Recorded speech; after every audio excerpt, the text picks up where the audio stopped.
Hello there. My name is Robert Foreman, and this is my podcast about the lectionary readings. And today we're working on the second Sunday of Easter. Last week was Easter. Tomorrow's the second Sunday of Easter, and I want to explain what I'm doing here a little bit. I want to start with this. I My book Christianity Reimagined. Um, gives an analysis of Christianity based on the experiences of many mystics who have been part of church but haven't really accepted the doctrines. And I was inspired to understand this by Father David Steindl-Rast, who's a wonderful friar. I think he lives in upstate New York. And he wrote this: the religions start from mysticism. There is no other way to start a religion, but I compare this to a volcano that gushes forth, and then the magma flows down the sides of the mountains and cools off. And when it reaches the bottoms, it's just rocks. You'd never guess there was fire in it. So after a couple of 100 years or 2,000 years, what was once alive is dead rock. Doctrine becomes doctrinaire, morals become moralistic, ritual becomes ritualistic. What do we do with it? We have to push through this crust and go to the fire that's within it. And the reason I am doing these podcasts is I'm trying to get to the experiential fire at the core of the doctrine as it's stated in the ritual readings week after week. So that this week, the second Sunday of Easter, I believe is really pointing to the nature of mystical experiences. And let me describe what I mean by that, just so I can be a little clear. First of all, in the spiritual experience, um, it's as if you are entering into a different kind of experience, a different kind of life, where you are sort of wide open and you feel very steady and kind of almost protected. I'm thinking of Oh, I can think of meditative experiences, but maybe one that's the most understandable is the one where this is my very first spiritual experience, where I was driving a sports car and I was driving along really fast, and all of a sudden my anxieties just disappeared. They just went away. And I began to feel myself in a very different kind of space. And it was as if it was just me and my hands and the steering wheel and the hood and the road in front going at like 90 miles an hour. And I was just stunned by how different it was than my usual way of life. And it felt like I was completely unchallengeable. It felt like I was invulnerable. There's a sense of being wide open like that, and nothing can hurt you. Nothing can get at you. And that's the nature of these experiences. There's a kind of, in the face of driving 90 miles an hour, I felt unbelievably steady. I felt just absolutely safe. Okay, that's an experience of spirit, and they're all like that, sort of. It's like you can be walking in the woods, you can be meditating, but the sense of being wide open, protected, safe, joyous, that's the way these experiences come, no matter what they are. So, given that, now um, I want to look at our reading for the week. So let's da da da da da da. This is our readings for the week.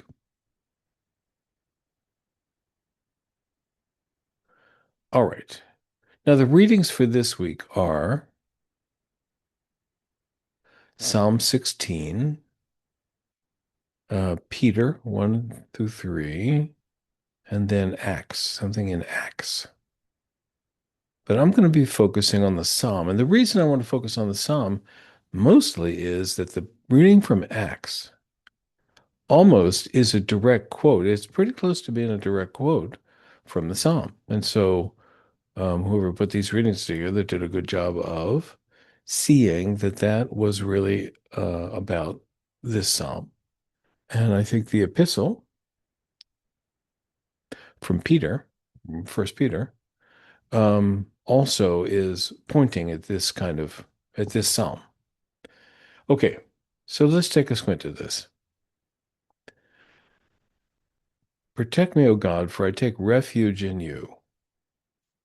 All my delight is upon the godly, da da da. Okay, now think about that mystical experience as I was describing. There is a sense of refuge, there's a sense of safety, there's a sense of being protected in these experiences. So the author of this, who is supposedly David, whether it was David or not, we'll never know, but supposedly David, protect me, O God, for I take refuge in you. You know, it's like once you have a personified God figure, then you can say to that God, protect me. But the critical matter is that I take refuge in you and that my delight is in you and my delight is in these spiritual experiences. So that the sense of the spiritual experience has to do with taking refuge, has to do with being protected and whatnot. So, um, we don't, to feel protected like that, you don't need a divine figure. You don't need to have Godzilla on your side because just the spiritual experience alone is kind of giving you the sense of protection. And I think that's, that's good enough to be able to say that. Okay. All my delight is in the godly. Da, da, da. And then five, you uphold my lot. You uphold, whoops, here it is. You uphold my lot as you uphold my lot. My lot is an interesting phrase right there. Your lot, we tend to think of it a lot, either a lot of land or you uphold my lot, whatever's given to me. It also has the implication of being a gamble in a gambling thing. You throw lots. And here you are my portion and my cup. You uphold my lot. In other words, you're the one that makes me lucky. You're the one that upholds my share of the world. And also, this word cup is also one of upholding my share. My cup runneth over means I have lots of food, or I have good luck in my life. So, the sense of being in a spiritual experience, there's something so joyous about these experiences, aren't they? And there's a sense of whatever is going on for you, it's okay. Your portion and your cup are filled in these experiences. Okay. My heart, therefore, is glad and my spirit rejoices.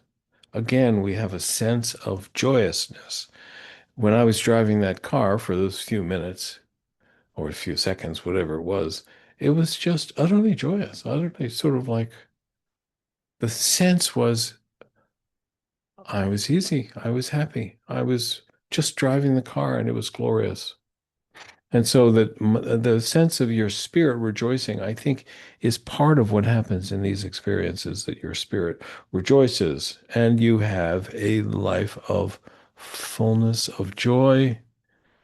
You have a sense of pleasures forevermore. These are descriptors, I think, of the nature of the spiritual experience. And so the idea of associating God with pleasure, I think, comes directly out of these mystical experiences. We can say that the mystical experience is one of pleasure, is one of joy, is one of being protected. Okay, then the psalm distinguishes, and here I've made it in whatever this is, turquoise. Um, I have highlighted this because the psalm says, protect me, O Lord, my delight is this way. And then it says, those who run after other gods will have their troubles multiplied. Now, the idea of other gods, we don't have so many gods, but the way we tend to think of it is those people that have other things that they hold up as gods. For example, if I get famous, I'll be okay. If I have lots of money, I'll be okay. If I have, if I have many girlfriends or many boyfriends, I'll be okay. But all those who run after these other gods, these other things that we're after, will have their troubles multiply. In other words, You can think you're doing something good, but you can think you're doing something that's going to give you joy, but ultimately it's going to give you all kinds of trouble. It'll have your troubles multiplied. Libations of blood I will not offer. That is to say, I'm not going to throw my energy. I'm not going to throw my libation of blood is a ritual act, to take care of me, O Lord, and here's blood that you will support you. Um, but basically, it's saying that if you do something in order to get what you're looking for, if you know, go out and try to get money in a way that's unpleasant or egocentric or whatnot, it's like this is going to do you harm. It's going to have your troubles multiplied. And here, the author of this says, "I will not offer these libations of blood. I'm going to stick to this particular direction." Okay, that's what I wanted you to see. But the interesting part of this is, well, there's quite a number of interesting claims here. My delight is on the godly that are in the land. And then he goes on to say, those who are noble among the people. If you'll recall, in one of these podcasts not too long ago, we talked about the connection between the spiritual experience and living a certain kind of way. When you live a certain kind of way, when you live with a kind of unconflicted nobility, it makes your sense of godliness, it increases your sense of godliness. And so those who are noble, my delight is on the godly. In other words, the people that are noble are more godly. The people that are noble are not going to have their troubles multiplied. They keep their eyes on the direct prize. In other words, if I'm focused on getting my life connected with the spiritual reality, then A, my life will be more joyous, and B, that will um, be not be getting involved with these things of ego. In other words, I will have more direct openness to the infinite and less openness to uh, less involved with my egocentricity. Okay, that's the next thing. And it then goes on to say, ah, this is the thing I wanted you to see. And here it appears twice. You will not abandon me to the grave, blah, blah, blah. In number 11, you will show me the path of life. In your presence, there's fullness and joy. But the thing I want to see is this business of the path of life. And here I want to look at Acts.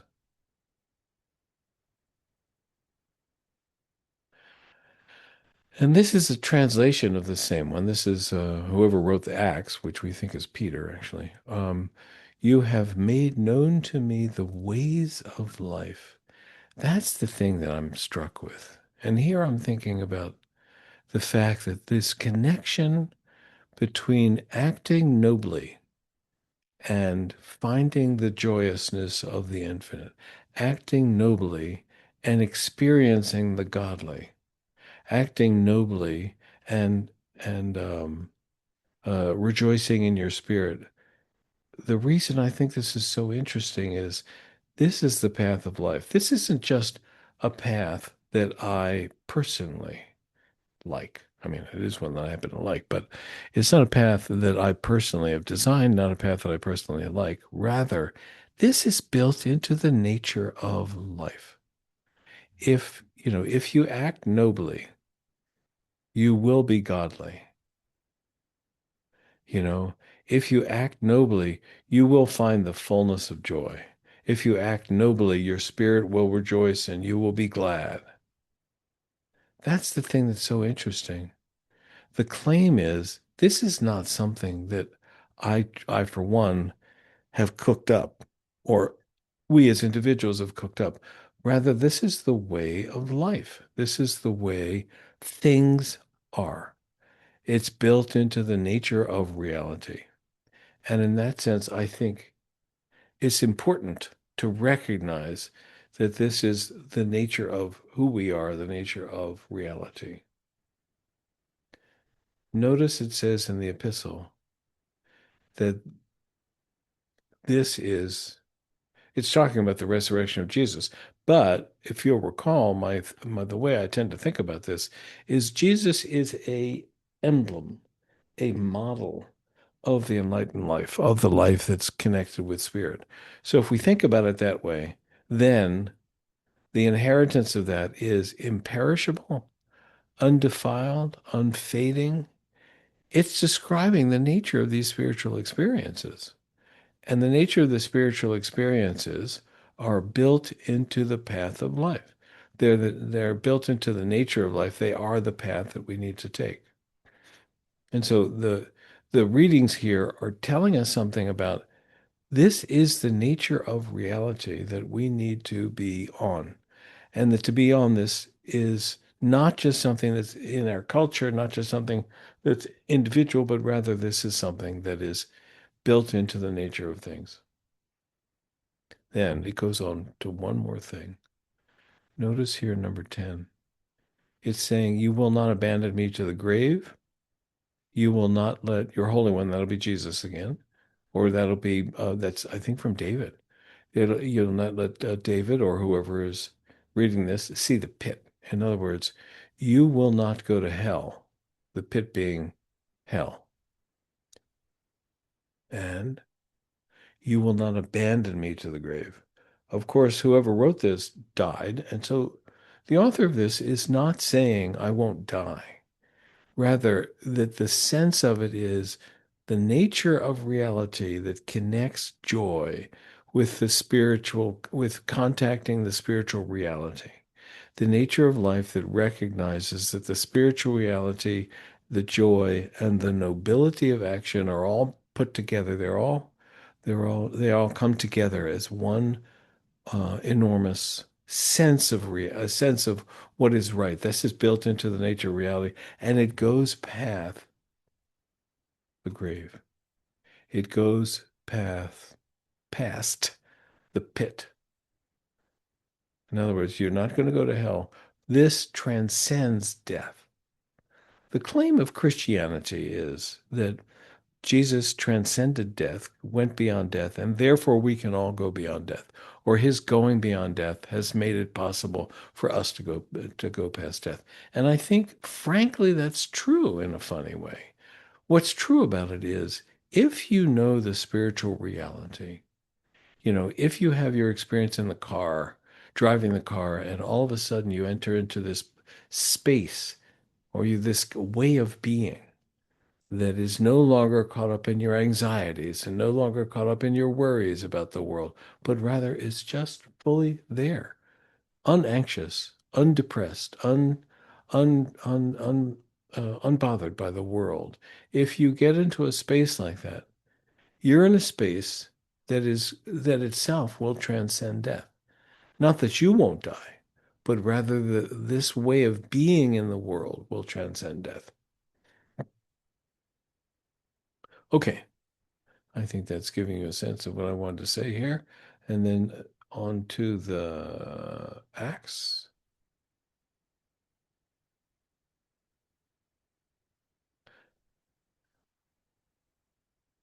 And notice here the translation is not you're gonna go with me beyond the grave, but rather don't abandon my soul to Hades. Don't abandon my soul to hell. And this, Hades being the Greek notion of hell.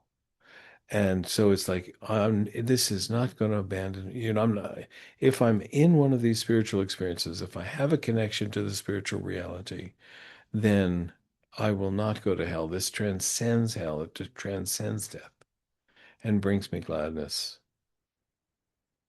So that I think that what we're seeing here is the claim about the spiritual reality transcending death.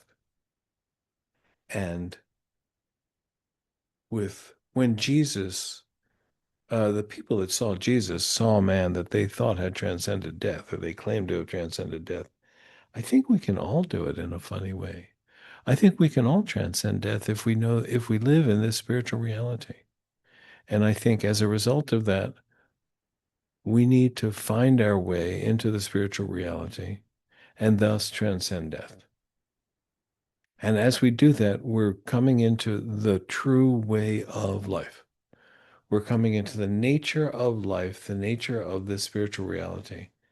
And the interesting thing about it is, it's it might sound like it's such an unusual thing, but I think many people, if not most people, have had some experiences of this.